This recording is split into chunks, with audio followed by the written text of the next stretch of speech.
welcome to the People Forward Leadership Podcast. I'm your host, Dr. Carol Parker Walsh. As an expert in transformational leadership and human development, and the creator of People Forward Leadership, I'm here to help you create thriving, engaged teams and unstoppable leaders. In each episode, we'll explore the strategies and insights that will elevate your leadership impact and drive lasting results. Get ready for a transformative journey filled with actionable steps. Let's go. Hello, and welcome to the People Forward Leadership Podcast. I am so thrilled to introduce our guest today, Melinda Adams, Executive Director of Island Transit in Washington State. Melinda brings more than 17 years of experience in public transportation leadership. Before joining Island Transit, she served as Transportation Services Manager and Acting Director at Everett Transit, where she led complex capital projects, regional transportation programs, and oversaw grants, compliance, communications, and customer service. Now, with more than 15 years of workforce development experience, she's known for being deeply employee-focused.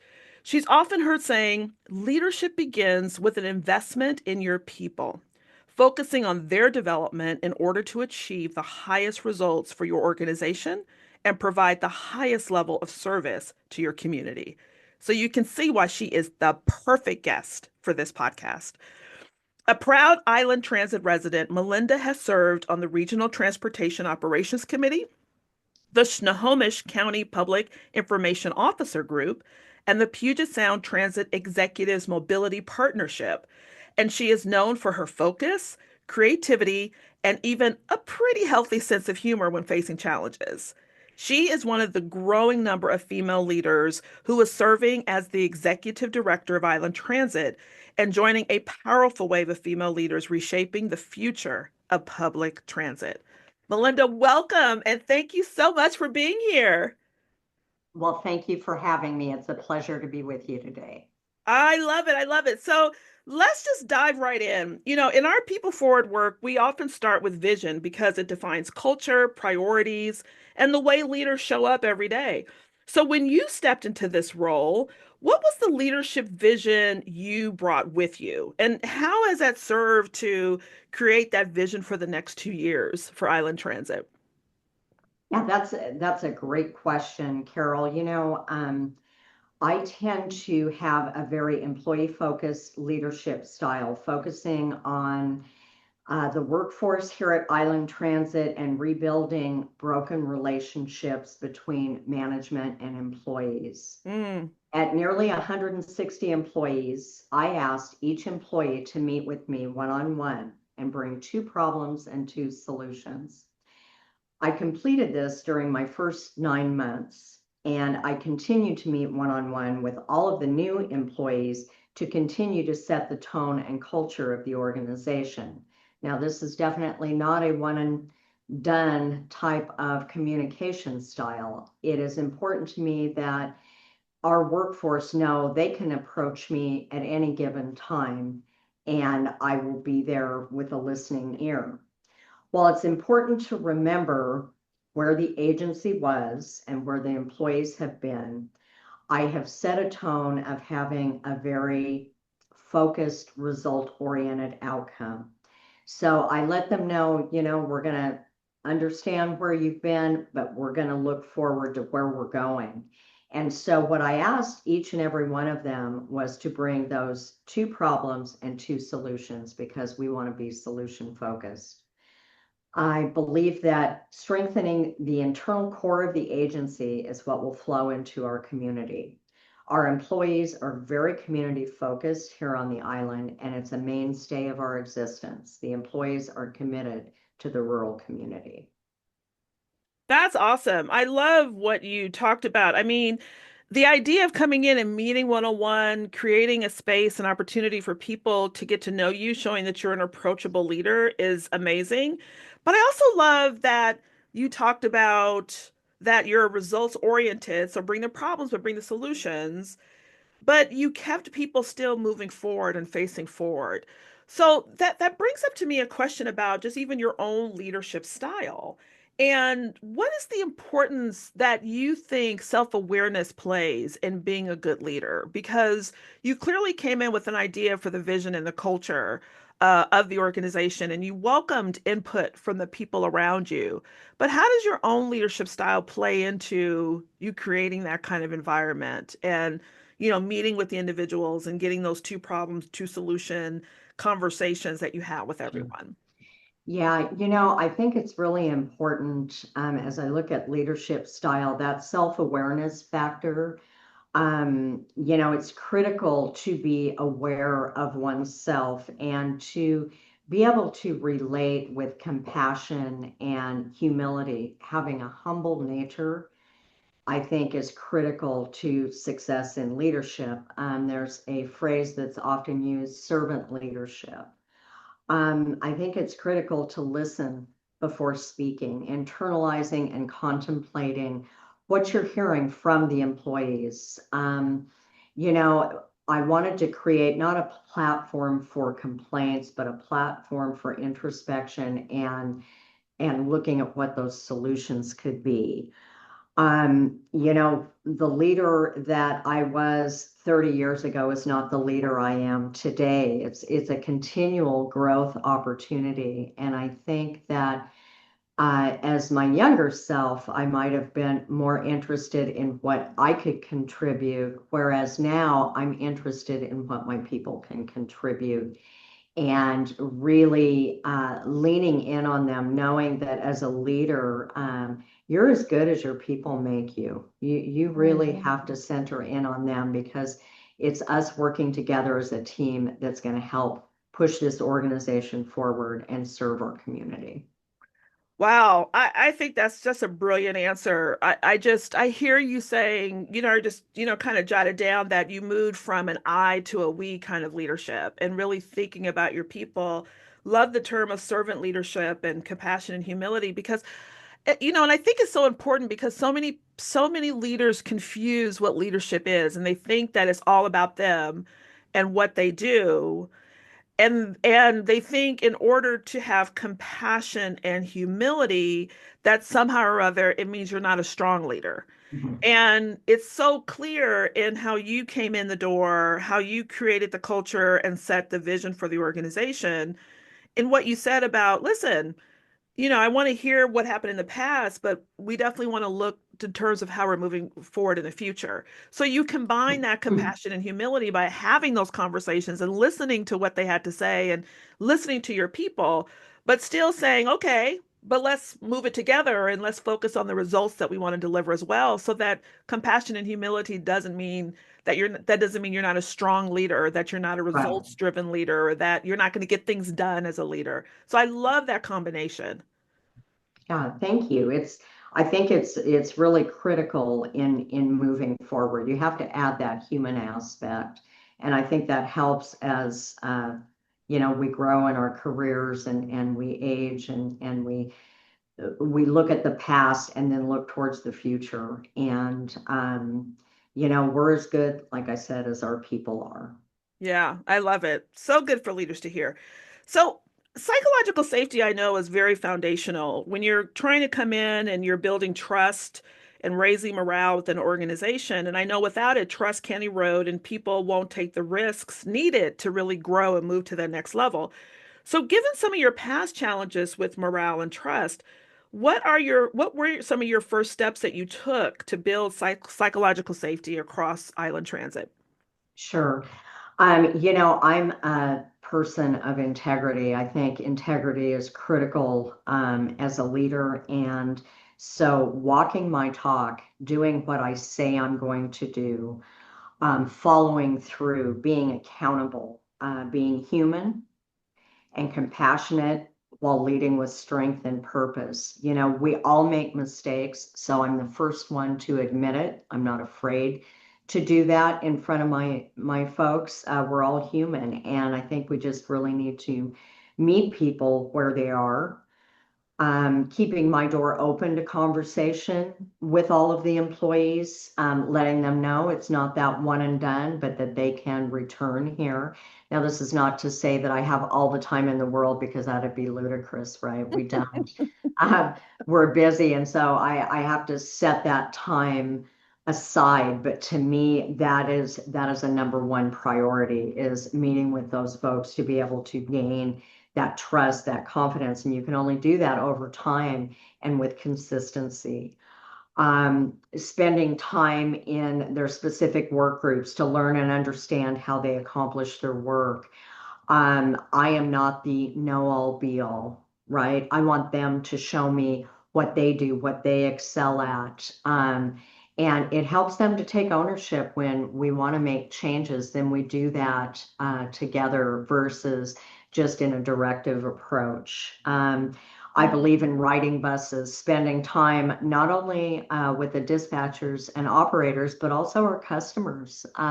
It's important that the employees see me listening to our customers in our community, right? Because that's what we want them to do, because ultimately that's who we're here to serve. Wow.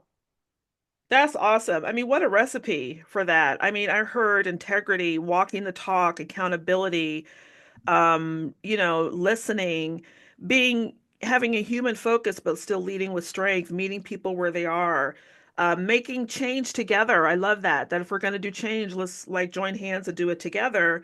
And setting the example of really what leadership is, not only in the community, but with your people. That's a Mhm. powerful recipe for, really building trust and morale and having that safety within the organization. I mean, kudos to you for doing that. Thank you. Thank you. Yeah, Well, I think it's critically important, and I sure have seen a lot of change just in my first 11 months here. So it's very gratifying to see. that's pretty powerful. And so in terms of, we talked about your leadership and how you came in and really supported and moving the culture within, like you said, your first 11 months. In People Forward leadership, we often focus on turning managers into people leaders who coach, support, and empower. So, what leadership capabilities have you been prioritizing for your managers, and how are you working to help them build some of the incredible leadership skills that you've developed over your last 17 years? I think that it boils down to communication, communication, communication. Mm, When I arrived here, we had a lot of silos. We had a lot of departments operating independently. And, when you're trying to instill leadership skill, perhaps in managers maybe that were promoted during a time just for their management or their technical skill versus their leadership. Again, it's walking your talk and setting an example as a people leader. So you want to model what it is that you're looking for in your leaders. Breaking down those silos and creating collaboration amongst the departments. I do that in a weekly team meeting where we don't, we may have maintenance projects that are a bus buy, but that affects our operators, it affects operations, it affects planning, it affects information technology. All of those folks need to be in the room and have a stake in that bus buy, including one of the things I found here was not having operators involved in the purchase. I like to be able to bring them along. You'll have a male and a female and a larger person, a smaller person. We want to be able to involve them in those purchases so that we're not only just buying the bus for our customers, but our operators who are sitting in those buses sometimes 8 up to 13 hours a day. So we can't just go out and do a bus buy without getting all of that, information. But I'm kind of digressing here. As I said, some managers were promoted into positions that maybe weren't ready. We're currently in an RFP process for an intensive leadership program. in which I plan on taking with my leadership team step by step. So I'm going to be right there with them, learning alongside them. I think as a good leader, you have to remember that we're always learning. There's always growth. There's always new things to learn. And that comes from that humility of not knowing, not thinking I know everything. Yeah. Wow, that's really good. I mean, breaking those silos, I hear that. I've heard that in other organizations that, people kind of get in their own way, in their own worlds and thinking about their own groups, but not thinking about the collective whole. And, the communication and collaboration are really great. And I could see that by including all the voices of all the stakeholders is really helping to support that. And you talked about, people getting promoted, for their technical skills. And many leaders do rise to technical excellence, but the hardest shift is learning to lead people, not just projects. So, to your point, people who are promoted, and I know you said you have an RFP in process for this, but what other things are you doing to prepare technically strong supervisors to become confident people first leaders? Sure. I have weekly leadership meetings, which when I first got here, I thought, wow, this is a lot, to meet every week. But it has opened up such a great vein of communication amongst each of the groups that now some of them, we have our IT department is holding a quarterly steering committee to ensure that they're up to date on all the projects from the other departments that they need. So I have those weekly leadership meetings. Each of those includes a 30-minute training session on key leadership abilities, such as open communication, attentive listening skills, body language, demeanor, all those things that we kind of take for granted in our day to day. That leaders need to be self-aware of how they're presenting to their employees. So we try and address that. We have, I think, there's 1 week a month that we don't have a leadership meeting, but other than that, we do. It's a 2 hour leadership meeting every Tuesday. Some leaders, there's the tough side of this as well. Some have needed a performance improvement plan, right? They've needed to have a detailed plan of these are the areas that I need to improve on to maintain my position as a leader. Hmm. Because along with that self-awareness, I have high expectations, and what I expect of myself, I expect of my leaders. And so those improvement plans will directly address areas that are in need of performance, including follow up with a weekly or bi-weekly meetings to touch base on progress. So we have a timeline set, but we have specific goals to achieve. So, it's not meant as a gotcha, but this is what's needed for that development. That's probably where my workforce development hat comes in. Yeah. Getting to know people, my leaders, meeting with them one-on-one, understanding where they're at and the type of development they need and what they want to do with their careers. Is this something you want to do? Do you want to be a leader? Are you more comfortable in managing a project? Hmm. Management and leadership are two very, very different things. So it's really getting to know them inside and out and then being able to say, what are your needs? And then putting that training, that coaching. There's mentorship programs out there. I'm a big believer in Women in Transportation, for example. They have a great mentorship program that allows people to grow in their roles. So it's Hmm. not a one size fits all. It's very individual for each person. That's so I love that because that is so true that people's development has to be geared toward the people. It has to be for what the individual needs because everyone has a different starting place, a middle place, and they need different levels of support or type of support to be exceptional. But what you said is so key. The first question is getting clear on their career path, right? Is this really where you want to go? Is this really the position that's right for you? Are we trying to force a round peg into a square hole For when they're sure. like, no, and going back to our first or earlier when we talked about self-awareness, that's so key for even as you're developing leaders, for them to have a sense of self-awareness about really, am I cut out to be a people leader or a different type of leader? And creating those opportunities, I think, are exceptional. Um, you mentioned earlier about silos, and when you encounter old habits or things like silos or favoritism, how do you lead through that in a way that actually helps to shift the culture? Sure. I talk about all of this being self-aware, but I'm very direct with my leadership team. I have a very strong, assertive personality, and so I tackle the observations head on.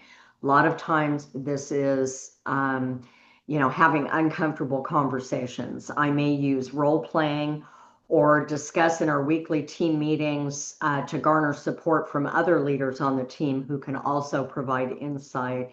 If I say, hey, we have a challenge in this area, how do you see us approaching this, and going around the room, and it helps, I think, um, peer to peer. It's not just coming from me, but it's coming from their colleagues, and their Hmm. counterparts. It provides insight or input on how to handle a situation differently for a more positive outcome. And I also deal with these one-on-one. I don't let things slip by. I think it's a lost opportunity to correct course because we have a lot of ingrained habits here at Island Transit, and we have a lot of very long-time tenured employees. And so that culture shift, sometimes it's simply the language that we're speaking. So when I got here, there was a lot of us versus them, Mm, meaning the differences between union and management. And so initially, I was correcting language all the time. It's not their contract, it's our contract. This is a partnership. Words matter.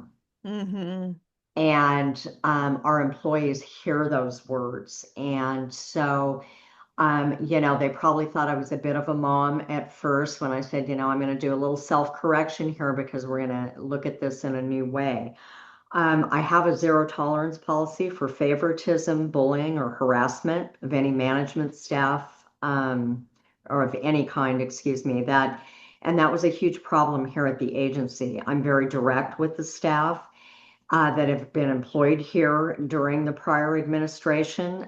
Some have been placed on PIPs to redirect, and some of others may have left our employ due to strict standards that I put in place. mm, But that consistency again is key. When I came in, I had 4 open leadership positions. I've taken my time to ensure the best hires possible. I've looked for leaders that are not looking for money, but those who are looking to affect change. That makes a huge difference. mm, I believe the key to success is that one quality that we all have in common, which is making a difference on a day-to-day basis that carries over into how we serve our community. hmm I took my time. My operations manager took nearly 9 months to hire, but I didn't settle. And I know at times it was frustrating. It was hard on staff because people had to do more with less. hmm But in the end of the end, setting that leadership team up for success is what's going to help bring everybody through. And so we have to get that right in order to move forward. Yeah. Wow. There's a couple things that you said that I think are so powerful. And I was actually facilitating an executive team 2-day retreat last week, and we had this conversation in detail around changing the narrative. And that, you said the language that's being used, and a lot of times, sometimes just shifting culture or shifting direction means changing the narrative.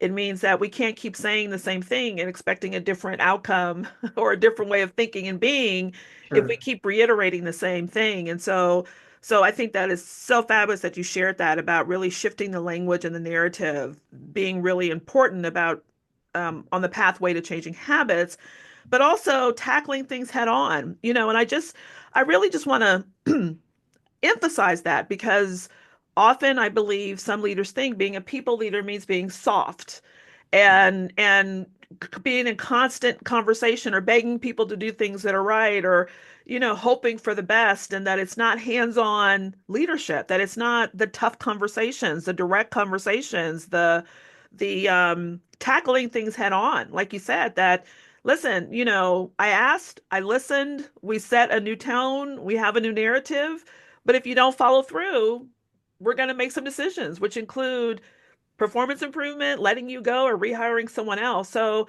I just want to reiterate that, because I think sometimes when leaders think that when you say, I'm about the employees and helping people be successful, that the other side is just as important, as that it Absolutely. doesn't mean that you're not tough or strong in your leadership as well. Absolutely. Absolutely. That, that critical element, and I've even said things, one thing my employees can always count on is I will be honest. And unfortunately, sometimes that will hurt, but I don't believe we do people any favors by glossing over or not being honest about hurdles or challenges that we need to overcome. Yeah. Uh, that's where I think those tough conversations, and that's not easy for everybody. It's not always easy for me. It's not definitely not my favorite thing to do, but I do know that it has endeared trust because they know that I will be honest with them about what I'm thinking or feeling or where we need to go moving forward. Yeah. Yeah. So one of the things that, I even opened up talking about this shift or transition I think I'm seeing in the industry. We're seeing more women in transit leadership that's really reshaping the future of the field. And transit leadership, you've been in it for 17 years, so historically it's been male dominated, and it's still pretty heavily male dominated even today. And as we see more women stepping into these top roles, including yourself, I'm curious what your journey has taught you about leading as a woman in this industry, and how do you hope your example will shape the next generation of leaders at Island Transit and beyond? Yeah, being in a male dominated industry and role has not been easy. I came up during a time where I've learned a lot over the years. I've always been a confident person, very outgoing, but many times in my career that has been easily interpreted, excuse me, as aggressive when you're a female. And I think in my younger years, I felt the need to come on strong and really push for where I wanted or for what I wanted. Now, I possess what I call quiet confidence. Mm. I forget about the fact that I'm a female when it comes to leading this great group of people that I have. I put one foot in front of the other, and I lead with humility and humbleness. And that's not to be mistaken for weakness, as we were just discussing. I'm very strong. I'm decisive. I actually am very petite. I have a small stature, but I'm told that I have a very strong demeanor and presence. And I think again, that points to being direct and open and not afraid to have those difficult conversations. So, how I deal with being a woman in this industry now as compared to 30 years ago, where I really felt like I had to fight for my place in line. I feel very comfortable with where I am, and it doesn't cross my mind often. Now, that said, I will take my female leaders and I will continually mentor them and bring them along, whether it's with women in transportation, any kind of development that I can see, especially if there is a female that wants to be a leader. We have a program here called the Transit Next Institute Leadership, and it's an application process through the Washington State Transportation Agency. And I've put two people through that this year in developing future leaders. But it's about being that role model too for how, you can have a quiet, strong demeanor and still be large and in charge, even when you're small. I love that. It's funny when I think of quiet confidence. I had an aunt who had quiet confidence, but we called her the quiet assassin. So There you go. I'll let that just put that out there to see if Okay, all there's a right. correlation or not. But yeah, I appreciate what you shared because even I started my initial profession as a lawyer, which I started in the late 80s, early 90s, which was very much more male dominated, and if not in numbers, definitely in mentality. And I had watched colleagues take on the persona, the masculine persona, thinking that that was the way that they had to survive to lead. And I bring this up because I think it's so important around authentic leadership that people just show up as they are and bring whatever skills that they bring to the table. And there's so much from just a female perspective that brings a different feel and different way of showing up in leadership. And I think being allowed to bring that forth and not feeling that that has to be diminished to appeal to a more male persona or male perspective, I think is just incredible. And with you mentoring other leaders and helping them develop their strength and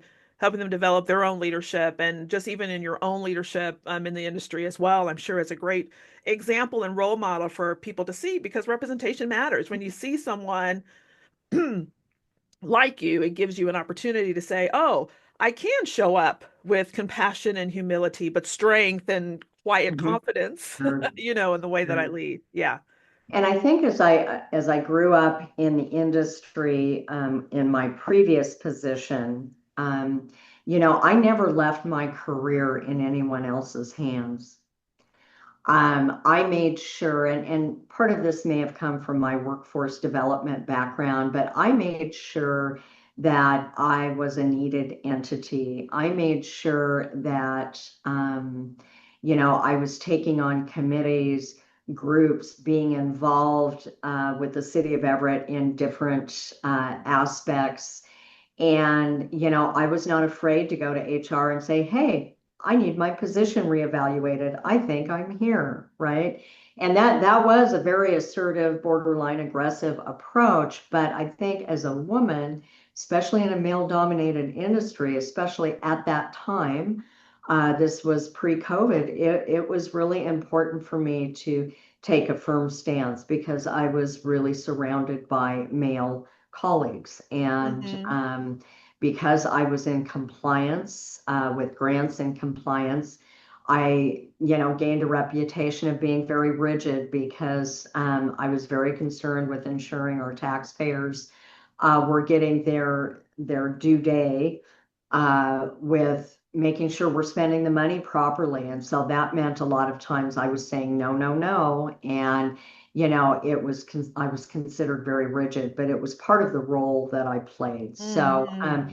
that was tough to overcome. But in the last few years there, I really enjoyed my position, my career, and felt that I had climbed to where I wanted to be. That's great. That is great. So I'm curious about when we think about technology and innovation and humility. As technology accelerates, leaders face the tension of driving efficiency while protecting the human side of work.